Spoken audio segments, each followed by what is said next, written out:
Programme में एक बार फिर खुश आमदीद। बात हो रही थी मौजूदा सियासी सूरत हाल की, खासतौर पर मियाँ साहब की वतन वापसी, और वतन वापसी के साथ साथ उनका मुस्तकबिल क्या होगा, और इलेक्शन लड़ सकेंगे नहीं लड़ सकेंगे, और मुस्लिम लीग नून को कितनी सपोर्ट मिलेगी, मोमेंटम कैसे गेन करेंगे, और इलेक्शंस के का जो एक साइंस है, चूँकि पंजाब सबसे बड़ा मुस्लिम लीग नून का गढ़ है, और पंजाब ही है इनफैक्ट, उसके अलावा मुस्लिम लीग नून आपको कहीं नज़र नहीं आएगी। तो पंजाब में भी पाकिस्तान तहरीक इंसाफ, जहांगीर तरीन साहब की पार्टी, पाकिस्तान पीपल्स पार्टी, और ख़ास तौर पे जो इलेक्टिबल्स हैं, तो ये बड़ा मुश्किल होगा, टफ कंपटीशन होगा। तो क्या वाज़े बढ़तरी मुस्लिम लीग नून को मिलेगी? वोट बैंक उनका ज़रूर है मियाँ साहब की वतन वापसी की वजह से, तो उनको सपोर्ट भी मिलेगी, लेकिन क्या वो ऐसी पोजीशन में आ जाएंगे, इवन 2018 वाली पोजीशन में भी आ जाएंगे? क्योंकि 18 में उनकी सूबाई सतह पे तो ठीक थी पोजीशन, नेशनल में थोड़ी सी सीट्स कम हुई, तो क्या उस तरह का रिजल्ट इनको दोबारा मिल सकता है? वोटर जो है वो टिल्ड हो पाएगा इस तरफ? मुसैन नाई साहिबा, क्या देखती हैं पंजाब की सूरत हाल? चूँकि पंजाब, जिस सिंध की जब हम बात करते हैं, अब तक तो सिंध आपके पास ही है, इलेक्शंस होंगे, ज़रा वोट होगा तो पता चलेगा, बट ओवरऑल हमें कोई बड़ा चेंज नज़र नहीं आ रहा। इत्तेहाद बनने की बातें हो रही हैं, तो वो इत्तेहाद कितना बन सकता है, कहाँ तक वो उसका फ़ायदा होगा, तो वो मेरा नहीं ख्याल कि हैदराबाद से आगे जाएगा। तो टारगेट पंजाब ही है। पंजाब में आपने पेशकदमी की जो कि आपको बैकफुट पे आना पड़ा, क्या सूरत हाल बनेगी? चूँकि पंजाब से सीट्स जीतने वाला ही सेंटर में हुकूमत बना पाएगा। देखिए, मैं नहीं समझती हूँ कि हम कह देंगे कि फ़लाँ पार्टी को ही वोट मिलेंगे, जिस तरह आपने कहा मुस्लिम लीग नून को या पीटीआई को, या नहीं, ये तो तो तीनों बड़े इलेक्टेबल। बड़े देखिए हैं, आपकी देखिए जमात है वहाँ पे। मैं बता रही हूँ ऐसा तो पाकिस्तान नहीं है पे। कि वन देखिए साइडेड जाएगा मामला। मैंने जो पिछले दिनों विज़िट किया पंजाब का, तो मैं ये नहीं कह रही हूँ कि मैं पाकिस्तान पीपल्स पार्टी का हिस्सा हूँ, तो मैं पाकिस्तान पीपल्स पार्टी की हिमायत में बात कर रही हूँ। ठीक है। वहाँ हर दूसरा शख्स यही कह रहा है कि हम शहीद मोहतरमा बेनज़ीर भुट्टो साहिबा के बेटे को वोट देंगे और चाहेंगे कि वो मुल्क का वज़ीर आज़म बने। और उनके जहन में वजह क्या है कि जो अभी वज़ीर अपने जो दौर उन्होंने गुजारा है, जी जी। तो उस दौर के अंदर जो मुल्क हमारा तन्हा रह गया था, तो उसके अंदर जो काम करके तमाम दुनिया के लोगों को, तमाम दुनिया के ममालिक को पाकिस्तान के जो मुश्किलात दरपेश हैं वो बताई, और जो नाराज़ ममालिक थे, दोस्त ममालिक थे, उनको पाकिस्तान की तरफ मुतवज्जो किया, और वो काम किया जो इनसे बहुत सीनियर, जो ख़ुद शाह महमूद कुरैशी साहब कहते थे कि जी, और शेख रशीद साहब के बच्चा है, तो यकीन करें कि उम्र में तो ज़रूर उनके मुकाबले में बच्चा था, लेकिन दानिशमंदी को देख लें, और उनसे अक्ल में बहुत बड़ा है, और उन्होंने वो काम कर दिखाया है। तो आवाम चाहेगी कि उसको वोट दे के शहीद मोहतरमा बेनज़ीर भुट्टो साहिबा के बेटे को ज़रूर वज़ीर आज़म बनाएंगे इंशाअल्लाह ताला। चले देखते हैं अवाम किसको वोट देते हैं, और क्या कोई मोमेंटम इस तरह का बन भी रहा है। यानी आप ज्वाइन किया है जनाब नदीम रज़ा साहब ने, सीनियर तजियाकार हैं, सीनियर सहाफ़ी हैं, बहुत दिनों के बाद हमारे प्रोग्राम में आए। नदीम रज़ा साहब, खुश आमदीद कहते हैं आपको शो में। बहुत शुक्रिया। नदीम रज़ा साहब, किस तरह देखते हैं, चूँकि नवाज साहब की वतन वापसी हो रही है, तैयारियाँ भरपूर की जा रही हैं, एप्लीकेशंस के सहारे भी लिए जा रहे हैं, मोमेंटम बनाया जा रहा है, और शायद ये भी समझा जा रहा है कि कुछ कोई डील या ढील की बातें भी हो रही हैं। आप के जो सोर्सेज हैं वो क्या कह रहे हैं, और वाकई में 21 अक्टूबर को वतन वापसी हो रही है, डोला फिर कंफर्म आ रहा है वतन वापस? देखें, डील या डील, ये तो हर कोई अपने ख्वाहिशात के मुताबिक जो है उसके ऊपर वो डील की बातें कर रहा होता है, और जो उनके मुखालिफ होते हैं वो डील की बात कर रहे होते हैं। तो ये सिलसिला पाकिस्तान में कोई नया नहीं है। जी जी। कि नवाज शरीफ पहली बार इस तरह से नहीं आ रहे। आपको याद होगा मुशर्रफ दौर में जिस तरह से गए थे, फिर उसके बाद भी वापस आए थे, फिर वज़ीर आज़म भी बन गए थे, और फिर सजा याफ्ता भी थे, चले गए यहाँ से प्लेटलेट्स डलवाने के लिए, वो ख़त्म हो गई थी, और अब माशाल्लाह से तरोताज़ा तवानाई के साथ वापसी का ऐलान किया है। लेकिन अभी आज है 5 तारीख, और 21 तारीख में अभी काफ़ी दिन है। क्योंकि यहाँ पे आप जो काम, मेरी अपनी उसके अंदर यह है कि जब तक कोई काम हो ना जाए उसके बारे में हतमी कोई कुछ नहीं कह सकता। बिल्कुल। यहाँ पे एक दिन में सूरत हाल बड़ी तब्दीली आती, सुबह या दोपहर या शाम में बड़ी कुछ पता ही नहीं चलता क्या हो रहा है क्या नहीं हो रहा।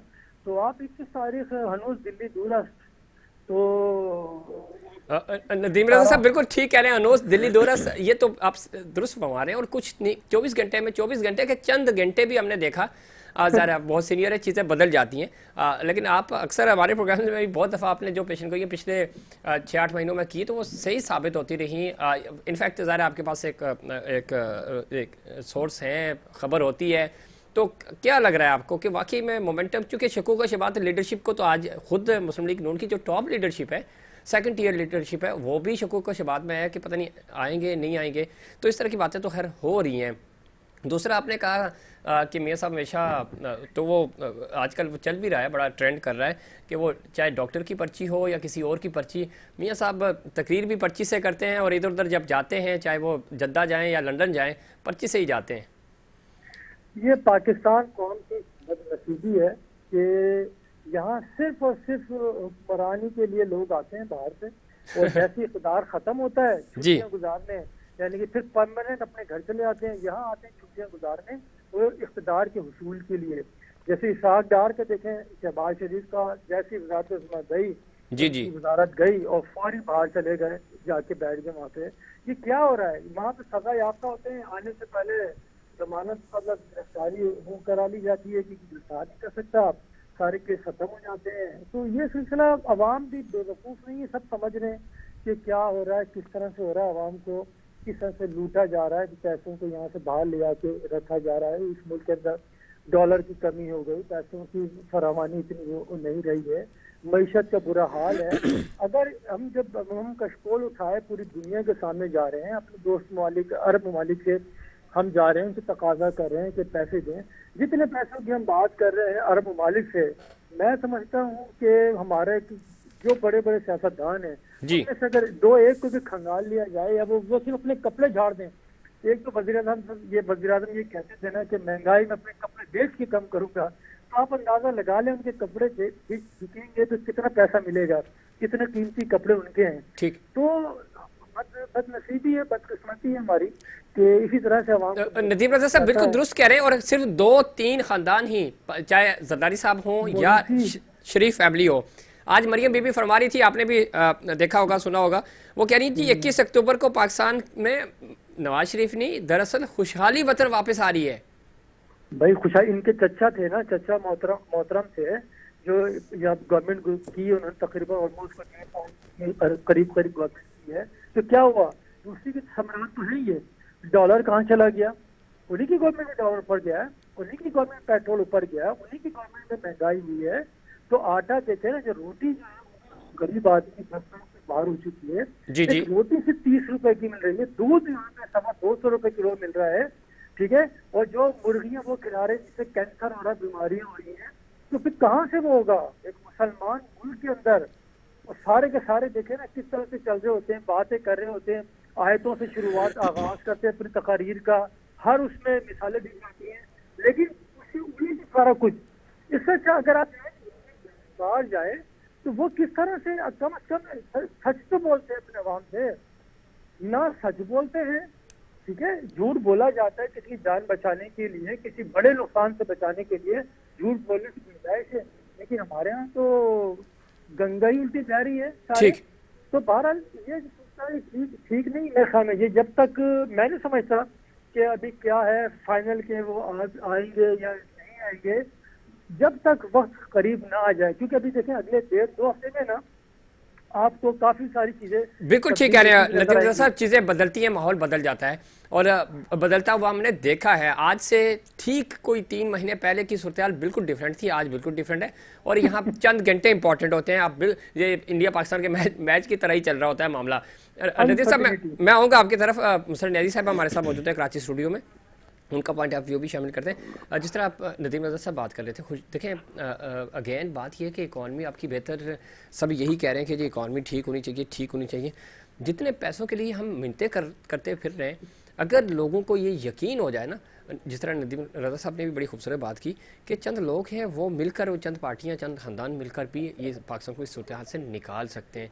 ना निकालें ये लोग भी, सिर्फ पाकिस्तान के आम वो मुहैयर हज़रात उनके ऊपर भी छोड़ दिया जाए और उनको यकीन हो कि जो हम पैसे स्टेट के पास जमा करा रहे हैं वो सारे पैसे सही जगह पे लगेंगे तो भी हम इस सूरत हाल से कम से कम बाहर निकल सकते हैं। इतना भी कोई माड़ा मुल्क नहीं है ये। तो क्या वजह है कि लोग ट्रस्ट करने को ही तैयार नहीं है? लोग जो दूसरे इदारे हैं, चाहे वो शौकत खानम हो, चाहे वो आगा खान हॉस्पिटल्स हो, इस तरह की जो इदारे हैं उसको तो बहुत पैसा लोग दे रहे हैं। क्या वजह है कि हुकूमत पे, अपनी रियासत पे, अपने इदारों पे यकीन नहीं कर रहे?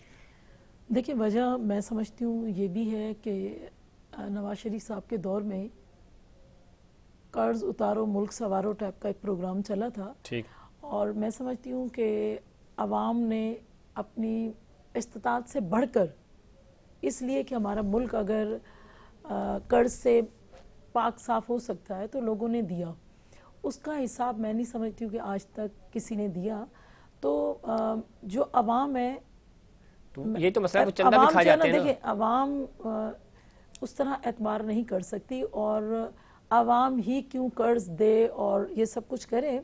हाँ, अगर देखिए हम तो कह रहे हैं जरदारी साहब, पाकलैंड ही इसको पाक कर देगी। मैं बताऊं, हम तो ये कह रहे हैं। देखिए एक चीज बताऊं, अगर अपने मुल्क के लोग ही ने कर्ज देने हैं तो बहुत सारे अच्छे बिजनेसमैन हैं, उनके साथ अच्छी डील करें, अच्छे लोग मौजूद हैं, डील करें। और उनको जिस तरह से ये कह रहे हैं कि जनाब हम PIA को प्राइवेटाइजेशन कर देते हैं, फलान चीज को कर देते हैं, तो इसी तरह के अपने लोगों से कर्ज लें और वो मुल्क का कर्ज उतारना चाहते हैं तो उतारें। लेकिन मैं समझती हूँ कि कर्ज जो है ना लेना कोई गलत बात नहीं है। कर्ज बड़े बड़े अच्छे ममालिक लिया करते हैं, सबसे ज्यादा मकरूज है, लेकिन मसला ये नहीं है ना, उनके अवाम खुशहाल हैं, वो बेईमानियां नहीं करते। कर्ज लेना कोई बुरी बात नहीं है, कर्ज लेकर वापस करना है, वापस करना होता है, लेकिन कर्ज लेकर अगर आप अपने महल बना लें तो ये गलत है ना। नहीं, देखिए मैं नहीं समझती हूँ कि कोई एक चीज़ जो है ना, देखिए हमेशा लोग यही कहते हैं, सियासी लोगों को तनकीद का निशाना बनाते हैं कि सियासी लोग ऐसा करते हैं। ऐसा हरगिज नहीं है। सियासतदान ही है जिन्होंने हमें ये मुल्क बना के दिया है। हम वो नहीं कह सकते कि जी सियासतदानों ने मुल्क, देखिए कर्ज देना ये करना, मैं नहीं समझती हूँ ऐसा कुछ। आपका जो बिलावल हाउस है ना जी, वो एक प्लॉट था और वो पूरा ब्लॉक जो है वो खाली हो गया और वो कन्वर्ट हो गया। तो ये ना नहीं, देखिए प्लीज, तो ऐसे ये बिल्कुल एलिगेशंस है। एलिगेशन नहीं है, फैक्ट है। अब तो रोड भी बंद हो गया। बिल्कुल एलिगेशंस। अरे नहीं है एलिगेशंस, है आपकी पाकलैंड जरदारी साहब की जो कंपनी है उसके आप 10% जो शेयर्स है ना वही आप स्टेट बैंक में जमा करा दें, गेम बन जाएगी। नदीम रज़ा साहब, ऐसा कुछ भी नहीं है कि जरदारी साहब देंगे, कुछ देंगे। हमारे सबको शेयर अगर देने, तो मैं कहती हूँ जब नवाज शरीफ साहब को दिए थे कर्ज, वो अवाम के सामने ले आए।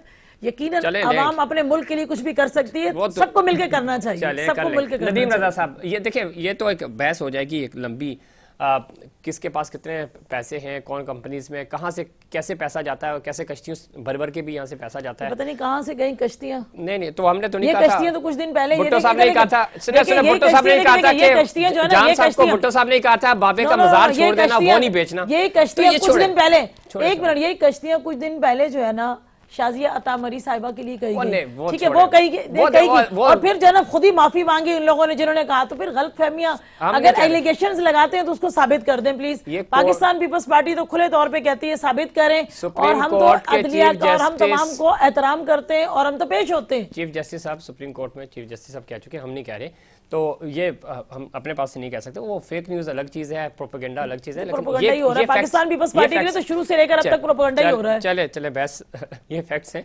नदीम रज़ा साहब, मसला ये है कि अब आपने भी देखा होगा, मौलाना फजल रहमान साहब भी कह रहे हैं कि जी इलेक्शन जो हैं वो डिले होना चाहिए, माशी सूरत ठीक नहीं है। अच्छा, माशी सूरत को लेकर जो हमारे यहाँ बयानिया सेट किया जा रहा है कि शायद मियाँ साहब के जो हमारे अरब ममालिक हैं उनके साथ अच्छे ताल्लुकात हैं, कंफर्ट फील करते हैं, वो थोड़ा सा बिजनेस माइंड के आदमी हैं, तो इसलिए उनको लाने की कोशिश की जा रही है। एक बयानिया ये भी है, आप दोनों तरफ बेहतर जानते हैं कि इकॉनमी सब कुछ सेट करने के बाद ही अगर इलेक्शंस कराए जाएं तो फिर हुकूमतें इनको क्यों दी जाएं। तो क्या देख रहे हैं, आपको वाकई जनवरी के एंड तक इलेक्शंस भी होते हुए नजर आ रहे हैं? क्योंकि अचानक ये बातें हो रही हैं कि जी मौसम सर्द भी हो जाएगा, जो कि इलेक्शन कमीशन को भी पता था कि सर्दी होती है। आपके हमारे घर में कोई तकरीब होती है तो हम सब चीज़ें मद्देनजर रखते हैं कि उस दिन कौन सी तारीख पड़ रही है, मौसम कैसा होगा, बारिशें तो नहीं होंगी। तो ये सारी चीज़ें कोई अचानक तो नहीं हो गई, सबको याद आ गई कि उस वक्त बर्फबारी भी हो रही होगी, माशी हालात भी ठीक नहीं है, तो इलेक्शन थोड़े से लंबे कर दिए जाए, डिले। देखिए, पहले तो बात जो हो रही थी ना आपकी कि मईशत जी जी। बदहाली का शिकार है और सियासतदानों को चाहिए तो कि निकालें, पैसा लगाएं, ये करें, ठीक है। अच्छा, उस मईशत बदहाली की वजह क्या है?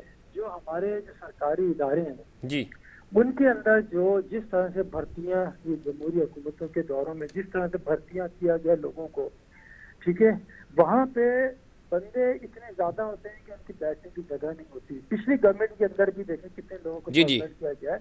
आजकल दुनिया भर में स्मार्ट सिस्टम इंट्रोड्यूस कराया जा चुका है। जो बड़े बड़े मुल्क हैं, जो तरक्की याफ्ता, हम तो तरक्की पजीर ममालिक की भी पता नहीं सेल्स में कहाँ पे हम कहाँ मौजूद हैं, हम किधर हैं कहाँ नहीं, कुछ नहीं मालूम।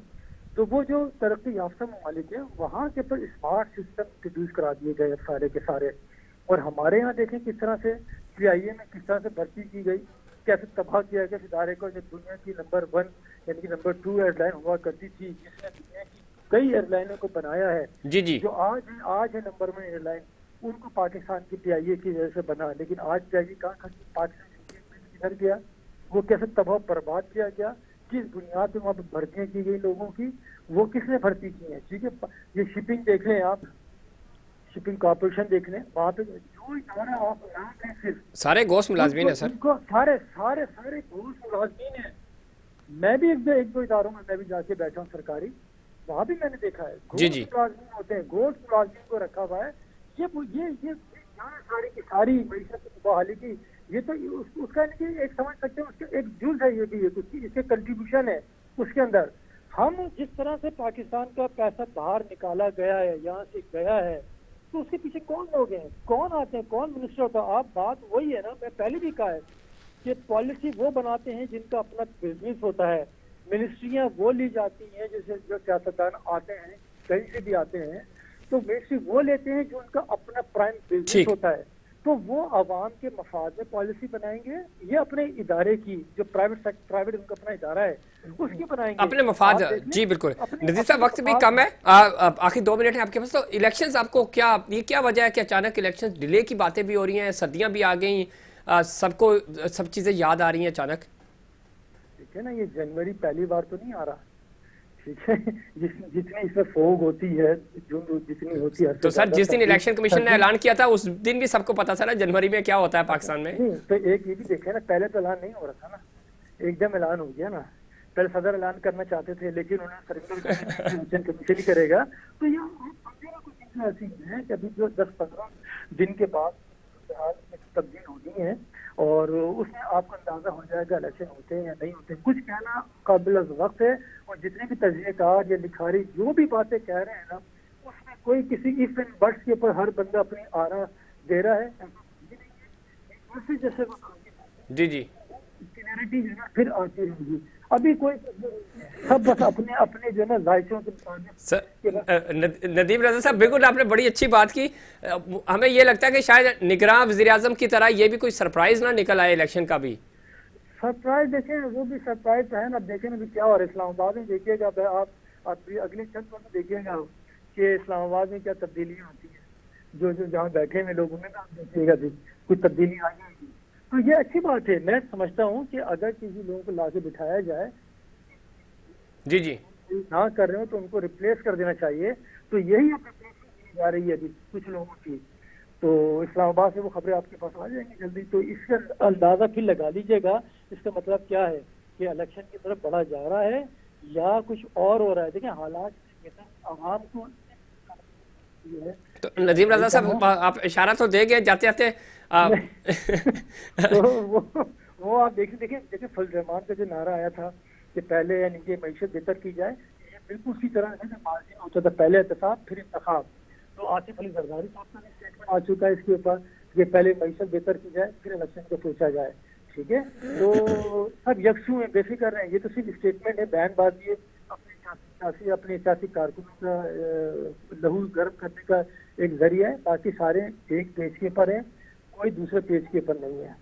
ठीक है। तो मैं नहीं देख रहा। चले, अल्लाह करे बेहतरी हो, अल्लाह करे इशारा आप दे के गए हैं और अल्लाह करे कि चीज़ें बेहतरी की तरफ जाएं। और ज़रा बहुत सारे इश्यूज हो सकते हैं और पाकिस्तान ज़रा मुतहम्मिल भी नहीं हो सकता। हमें थोड़ा सा मुल्की मफाद की खातिर आगे बढ़ना होगा। और जब मुल्की मफाद की बात होती है तो जिस तरह शुरू में नदीम रज़ा साहब ने फरमाया कि सबको एक तरफ और एक डायरेक्शन पे ही आगे बढ़ना होगा। फैसले क्या होंगे इफ़ और बट्स के ऊपर अभी तक तज्ज़िये किए जा रहे हैं, लेकिन बड़ी तब्दीली आएगी ये तो तय हो चुका है। चीज़ें इतनी आसानी से और जिस तरह अभी जितनी भी पिक्चर्स पेश की जा रही हैं, चूँकि पाकिस्तान सोसाइटी भी बड़ी खुशफहमी में थी और भी बड़े स्टेक होल्डर्स खुशफहमी में, लेकिन ऐसा है नहीं। बहुत शुक्रिया जनाब नदीम रज़ा साहब आपका, मुसन्नी न्याज़ी साहब आपका। नाज़रीन ये था हमारा आज का प्रोग्राम। उम्मीद करता हूँ दीगर प्रोग्राम्स की तरह आज का प्रोग्राम भी आपको पसंद आएगा। मुझे और इनसाइड पाकिस्तान की पूरी टीम को दीजिए इजाज़त। अल्लाह निगहबान।